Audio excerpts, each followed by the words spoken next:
سامانامێخ تەنها کاندیدی سربەخۆی بازرەی هەڵەبجەی هەڵبژارنەکانی خولی شەشەمی پەرلەمانی کوردستانە بەبێ پشتیوانی دارایی حیزب و کەسایەتیەکان خۆی بانگەشە بۆ خۆی دەکات و دەڵێت ئومێدمان هەیە کاندیدانی سربەخۆ لەم خولەی پەرلەماندا لە پەرلەماندا ببینرێن. 92 تا ئێستا کاندیدی سربەخۆ نەیتوانیوە بڕواتە پەرلەمان، ئەم جارە کاندیدی سربەخۆی حەقیقی بڕواتە پەرلەمان و هاوڵاتی و تاکی کوردی دەنگدەر هۆشیار بێت کەوا کاندیدی سربەخۆ لە دەرەوەی حیزب لە دەرەوەی لیست بەڵێ دەتوانێت بڕواتە پەرلەمان و خزمەتی باش بکات بە خەڵکی کوردستان. بەشێک لە هاوڵاتیان لە ناو شەقامدا پێیان وایە دەکرێت پشتیوانی لە کاندیدانی سربەخۆ بکرێت تاوەکو ئەزمموی ئەوانیش لە پەرلەماندا تاقی بکرێتەوە. بەڕای من پێویستە ئەم جارە بۆ جارێکیش بووە خەڵک کاندیدە سەربەخۆکان تاقی بکاتەوە، بزانین تا چه حدێک دەتوانن لەو شعاراتانەی کە بزیانەکەنەوە بۆ خزمەتی بیدەت هەنگاوەکانیان جێبەجێەکەن بۆ ئەوەی هەڵبژاردننی ئایندە خەڵک بتوانێت زیاتر متمانیان پێ بدات بۆ یەکجار با تاقی بزرێنەوە بزان نەوێ بچێت. ئەو دەنگانەیە ئەو کەسانی کە ئەنەوێت سربەخۆ بن دەنگ بە کاندیدی سربەخۆ بن دابەش بوون بەسەر جوگرافیای هەرێمی کوردستانە و ئەمە یەکێکە لەو هۆکارانەی لە ڕاستیە کە تۆ ناتوانانی دەنگ بۆ یەک کاندیدی سربەخۆ کۆ بکەیتەوە.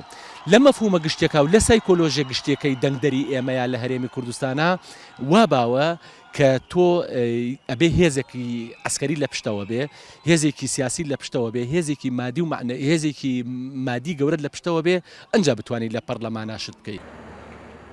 بەشێکی دیکە لە هاوڵاتیان پێیان وایە بەشێک لەلایەنە سیاسیەکان ژمارەیە کەسایەتیان بە سربەخۆ کاندید کردووە، بەڵام لە ڕاستیدا سربەخۆ نین و لەژێر هەژمونی ئەواندا بانگەشە دەکەن. کاندید سربەخۆکان لەم کورسانەی ئێمە وای لێ هاتووە سربەخۆ زۆر کەم بۆتەوە. بەڕاستی ئەوەی کە سربەخۆیە لایەنێکی سیاسی خۆی بەدەستان قەس کردوێتی بە سربەخۆ مەبەستێتی کە دەنگێکی خۆڵەمێشی هەبێت، دەنگێکی مەعارەزە هەبێت، دەنگێکی حیزبێکی کە هەبێ بیبات. بەڕاستی ئەوەی کە ئێمە تەجروبەیەکەین و لەگەڵ یاڕۆین سربەخۆبوون زۆر کەمە. خەڵکەکە خۆی مەیلی بۆ ئەو کاندیدانە کە سربەخۆن سەبەبەکەشی ئەوەیە کە هەژمونیان کە ناتوانن ئیش بکەن و خەڵک پێی وایە خۆی پرۆسەکە تا حدێک پرۆسەیەک نییە بتوانێت گۆڕانکاری دروست بکات، چونکە پێشتر لە شوێنێکی کە بڕیار لەسەر ئیشەکان دراوە اینجا تەنیا وەکو پرۆسەیەک بۆ شەرعیەت پێدانی ئەوەی کە پێشتر لە کۆبوونەوە داخراوەکانە یان لە ناو حیزبەکانە هەیە.